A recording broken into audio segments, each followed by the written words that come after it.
Welcome to the Authority File, the podcast where you'll hear conversations with academic librarians, technologists, researchers, and authors whose work is laying the foundation for higher education's future. I'm Bill Mickey, your host and the editorial director at Choice. If you're new to the Authority File, you can listen to and find previous episodes on all of the major podcast platforms, including Apple Podcasts, Google Play, Stitcher, and on our website, choice360.org.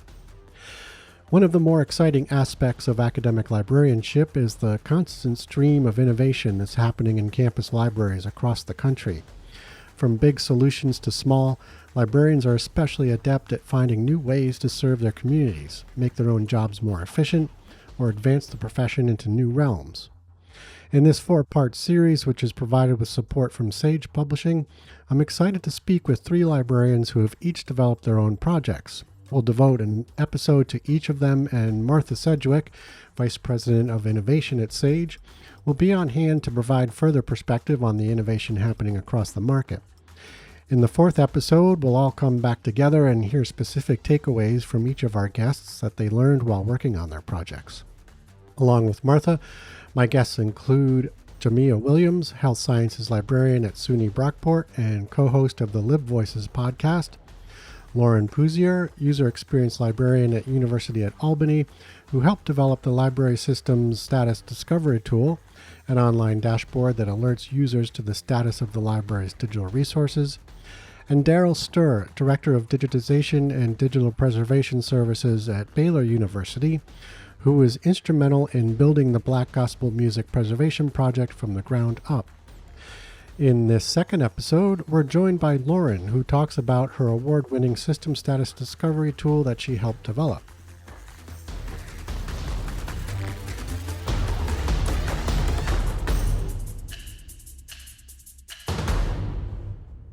All right, Lauren, describe the challenge your library was perpetually facing when digital resource subscriptions were changed or canceled. How did you initially deal with this, and why was this such a problem? When our library had to cancel or change resources, had any changes to resources, we were doing a couple things to get the word out to our users. Mm-hmm. One of the things I remember seeing when I first started at the library was this really scary red alert banner on the top of the website. Yeah. Now, we've all seen these since COVID hit because a lot of companies have been using them, for important health and safety information. But before COVID, we were using these scary things for like ebooks down for 20 minutes or whatever. Mm-hmm. Like we were seemed too much for what the message was. I Right. think one time I remember seeing like a really obscure music database was like noted on this banner, and that wouldn't be something affecting all of our patrons. So it Mm. just wasn't the most appropriate way to let people know something was down for maintenance or whatnot. Okay. The other thing that we did a lot was emails. We had a lot of emails going out for scheduled maintenance of resources, and that made it important for us, the reference librarians, to be paying attention to our inbox and to get that information out when we're at the desk, and it just wasn't reliable. Mm-hmm. So you or someone in the library sort of saw this as an opportunity to change that process, right? And you teamed up with initially a colleague in Discovery Services, and you are a user experience librarian, and you work together to kind of solve this issue, right? What was that like? Yeah, so I think in the back of our minds, we always knew it wasn't great. It wasn't an ideal system. Hmm. And when the pandemic hit, there were a couple of factors at play, and we ended up needing to cut a lot of subscriptions just financially. Sure. We were also having problems, getting our procurement procedures going. Things had really hit a standstill. Hmm. So there were a lot of issues that were starting to come up, and there was a great need from within the library, a concern that patrons, they're all online now. We're having all these hiccups How are Hmm. we going to get this important information out to them? And how can we do it timely? I think it originally came from our head of collections, Yep. who was kind of in charge of those cuts. She was making very difficult decisions Hmm. and really wanted to make sure that we were meeting patrons where they were in the research process, before they were hitting these snags and wondering what's going on. Like, why am Right. I getting these bad links? So from collections, it kind of came down to reference, where in my department, our head of reference brought it up, the issue. As user experience librarian, then I got to think about it from the patron's point of view. Hmm. And that's where I teamed up with the discovery services librarian, who also she's on the tech side, making sure that patrons can gain access to our materials. Yeah. So our partnership worked out really well. It was very complementary of each other. Yeah, I was going to say it seems to be a really effective combination of skills. And how did that contribute to your idea generation and brainstorming to find the solution? It really worked out so well Hmm. because we had our tech services department. When Rebecca was our discovery services librarian, and she'd always make sure if she did receive questions that she would get back to the patron and explain it as best she could. And I, at the reference end of things, we would be fielding these questions and, trying to answer them ourselves or send them down to her. She wouldn't Hmm. always get them. So we got to talk about that process, and in coming up with a solution to get these messages out to our patrons, her department really started connecting more with patrons and writing things for them, so that they could be easily understood, and it really expanded kind of what they were doing and helped us too when we were explaining things to people at the desk.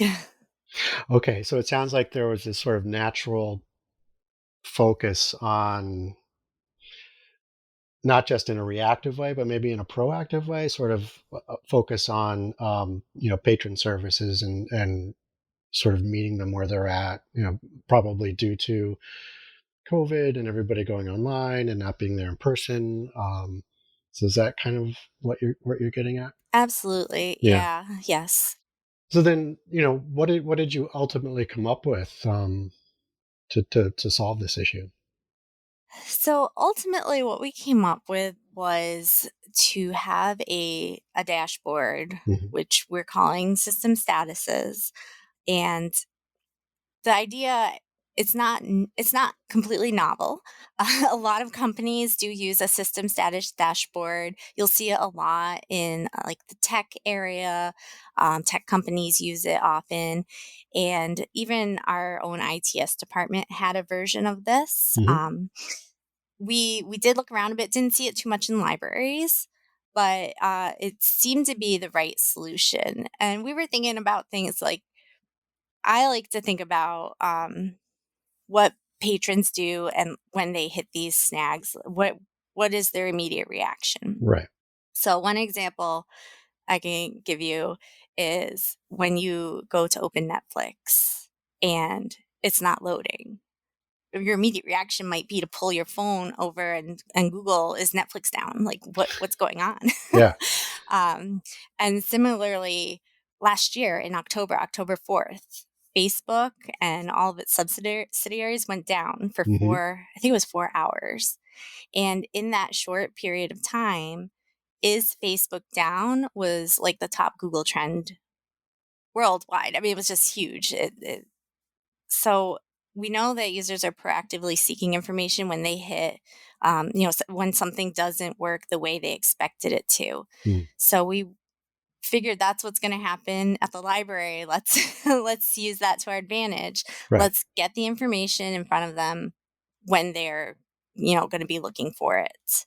So the system statuses essentially is a dashboard where we can post quick updates in easy to understand language about certain library resources, whether they're undergoing regular maintenance, whether there is a disruption in service, or if they were canceled or were not subscribed any longer. So is this a feature that's there all the time, or is it there when someone looks for it, basically? A little bit of both. So we have incorporated it when folks are searching our database finder. Hmm. This is like a traditional A to Z database list of library resources. They can go to that page, type in a specific resource, and if it's one that we've canceled recently, like if it's been canceled in the past year and we're probably not renewing it, um, they will get sent to our system status portal about that particular database. Instead of hitting a dead link, Mm. that link is now sending them over to our portal dashboard. And we've also chosen to embed widgets, which are kind of like a little live feed of our recent updates. And we've embedded those on 2 web pages. We chose our 2 pages that have the highest library traffic, which is the database finder. And it is also our discovery interface. We use Primo VE. That's one of our biggest traffic landing pages. So we've Right. also incorporated it onto that page. So people are seeing like live updates as they come up. Excellent. I'm curious if we can maybe take a step back and I mean, I know you've talked a little bit already about sort of what inspired the idea. But if you could talk or describe a little bit how you sort of modeled the program a bit more and then sort of actually worked on the solution, and then perhaps, any hurdles along the way that you might have encountered. We had seen that our IT department had a wiki page with system statuses, and Yeah. that was their own systems. Um, so that was one inspiration Mm, of how we could kind of sort this and lay it out. right. And there are, open source platforms for creating a system status page. There are paid subscription plans that you can get from other companies. If you have a wiki already at your university or library, you can build that out to be a system status. We discovered that we had a program from the Spring Share company that was for system status.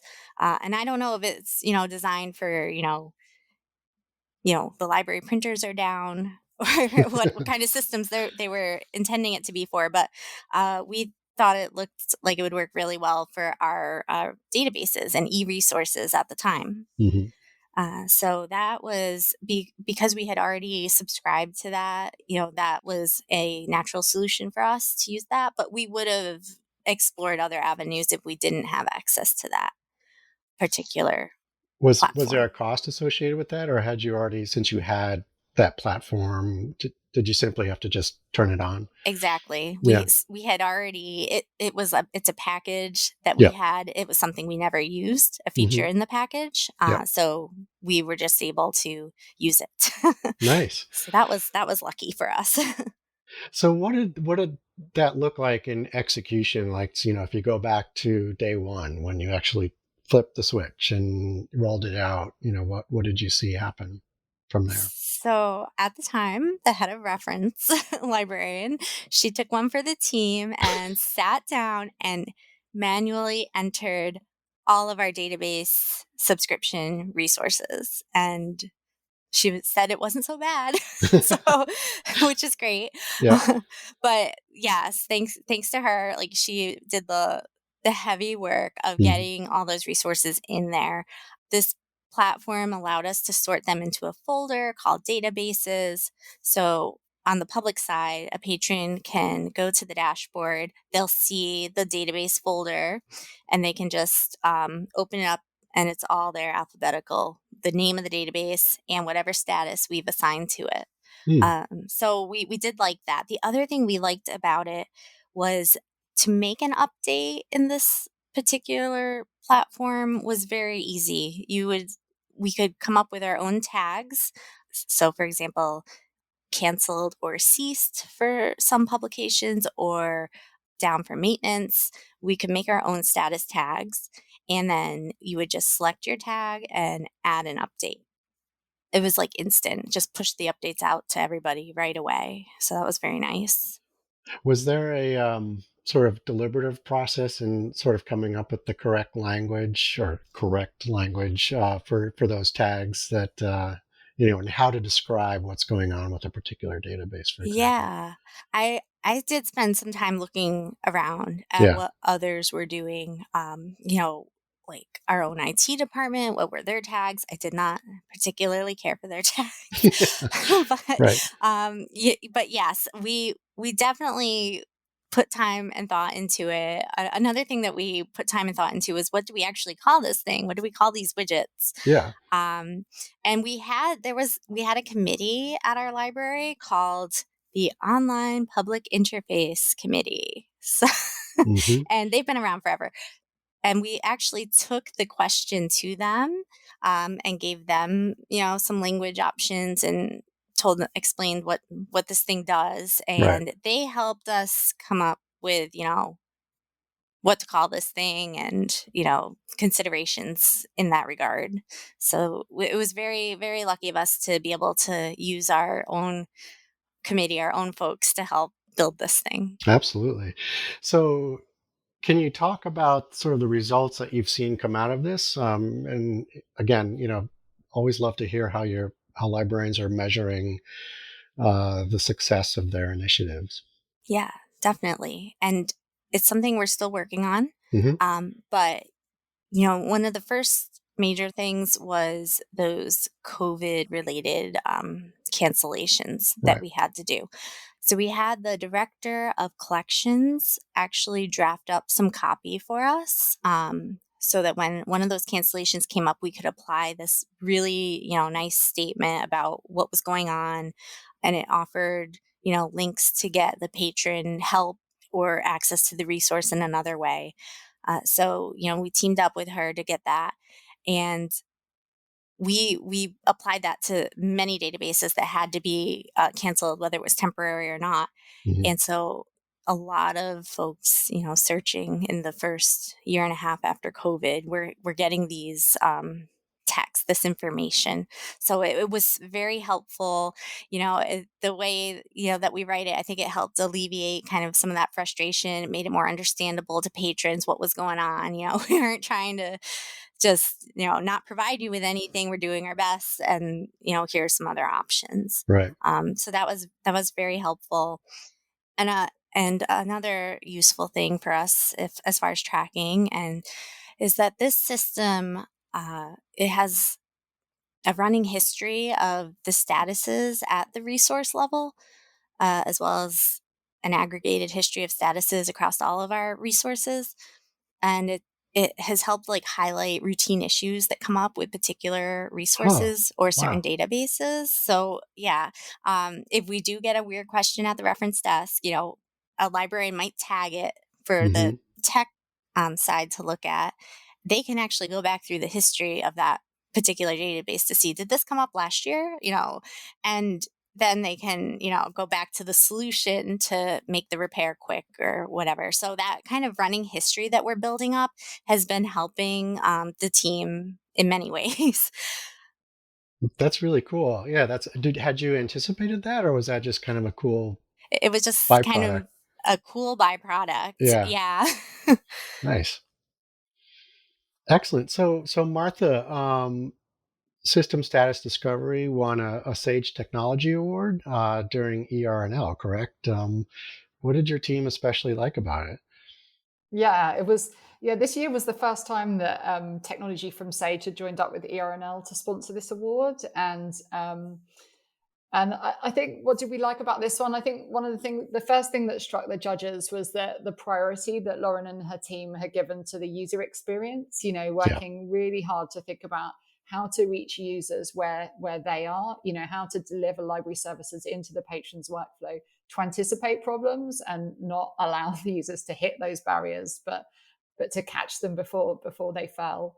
And then I think the second thing was that it was a reminder that smart innovation doesn't always need to be really big and really expensive. That I think Lauren's innovation is smart, relatively small and simple, utilizing existing tech actually in a new way.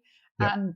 But one that's had really huge impact. And so it's about that sort of really creative thinking, I think, around the technology that was really impressed us all. Yeah, fantastic. So well done, Lauren and team. Thank you. Yes.